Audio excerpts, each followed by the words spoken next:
Hello everyone, इस video में हम लोग आर्टिकल 40 के बारे में कवर करेंगे। अनुच्छेद 40 हमारे भारत के संविधान में भाग 4 के अंतर्गत डीपीएसपी में इसके बारे में जिक्र किया गया है।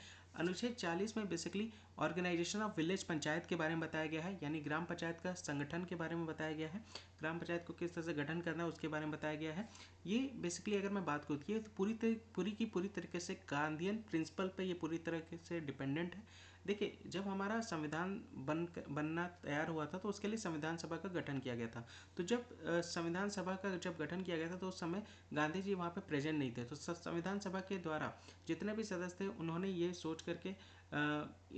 सोचा कि गांधी जी के द्वारा जो भी प्रिंसिपल्स फॉलो किए जाते हैं या गांधी जी के जो विचार हुआ करते थे या गांधी जी के द्वारा जो आने वाले टाइम पे वो भारत को देखना चाहते थे, तो उनके हर प्रिंसिपल को यहाँ पे संविधान में रखा जा सके ताकि आने वाले टाइम पे जो आने वाली जनरेशन है वो उनको पढ़ सके और खास करके राज्य सरकार भी उनके प्रिंसिपल को फॉलो करके नीति को बना सके और उसको लागू कर सके। तो ये सारी बातें अनुच्छेद 40 के अंतर्गत बताई गई है। गांधीयन प्रिंसिपल में बेसिकली अनुच्छेद 40, अनुच्छेद 43, 46 और 47 के बारे में जिक्र किया गया है, जिसमें सबसे ज़्यादा मोस्ट इंपॉर्टेंट आर्टिकल की अगर मैं बात करूँ ये आर्टिकल 40 है। तो आइए इसको डिटेल में कवर करते हुए चलते हैं। तो यहाँ पे आप देख सकते हैं आर्टिकल 40 में ऑर्गेनाइजेशन ऑफ विलेज पंचायत के बारे में बताया गया है, यानी ग्राम पंचायत का संगठन के बारे में यहाँ पे बताया गया है। ये पूरी तरह से ये किसके ऊपर डिपेंडेंट है, ये बेसिकली गांधीयन प्रिंसिपल पर ये आपका आधारित है अनुच्छेद 40, जिसपे गांधी जी के आइडियोलॉजी के ऊपर यानी गांधीवादी विचारधारा पर ये पूरी तरह से सिद्धांत जो है वो पूरी तरह से आधारित है। ये राष्ट्रीय आंदोलन के दौरान गांधी द्वारा पुनर्स्थापित योजनाओं को प्रतिनिधित्व करता है। यहाँ पे आप देख सकते हैं ये पूरी तरह से रिप्रेजेंट करता है रिकंस्ट्रक्शन प्रोग्राम को लेकर के, गांधी जी के द्वारा नेशनल मूवमेंट को लेकर के एक तरह से उनके जो सपने हैं उसको फुलफिल करने के लिए उनके आइडियाज़ को, उनके विचारों को निर्देशक तत्वों में यहाँ पे शामिल किया गया है ताकि राज्य सरकार के द्वारा जब भी कोई नीतियाँ बनाई जाए तो वो इनके सिद्धांत को फॉलो करके वो नई नीतियों का निर्माण करे।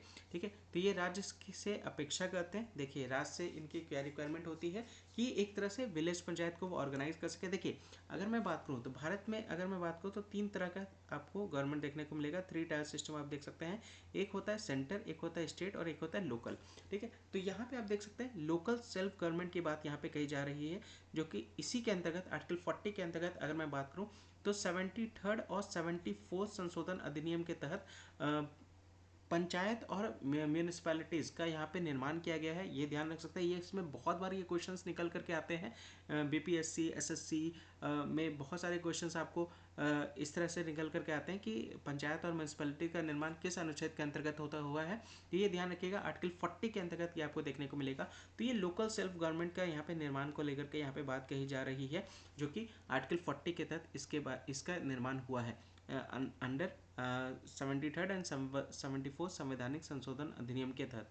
गांधी जी सोचा करते थे कि गांव, जो भारत की आत्मा है वो गांव में बसती है, तो गांव के पास ये राइट्स होना चाहिए, गांव के पास एक तरह से अधिकार होना चाहिए कि वो वहाँ पे लोकल सेल्फ गवर्नमेंट को वो चला सके। तो इसके लिए यहाँ पे लोकल सेल्फ गवर्नमेंट को यहाँ पे ऑर्गेनाइज करने को लेकर के, विलेज पंचायत को ऑर्गेनाइज करने को लेकर के, उनको पावर जो है वो प्रोवाइड करने को लेकर के, अथॉरिटीज़ को उनको इनेबल करने को लेकर के ये बेसिकली आर्टिकल 40 में इसमें बताया गया है। तो ग्राम पंचायतों का गठन और उन्हें आवश्यक शक्तियां यहाँ पे प्रदान कर सब सरकार की इकाई के लिए, सब सरकार यहाँ पे आप देख सकते हैं रूप में कार्य करने की शक्ति यहाँ पे अनुच्छेद 40 जो है वो प्रदान करता है। ये ध्यान रख सकते हैं। तो उसी से रिलेटेड बेसिकली ये आपका आर्टिकल है। तो आई होप ये आर्टिकल आपको बहुत अच्छे से क्लियर हो गया होगा।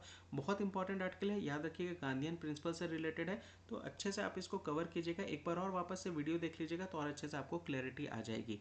तो ये वीडियो यहीं तक था, मिलते हैं अगले वीडियो में नए आर्टिकल के साथ। जय हिंद, जय भारत।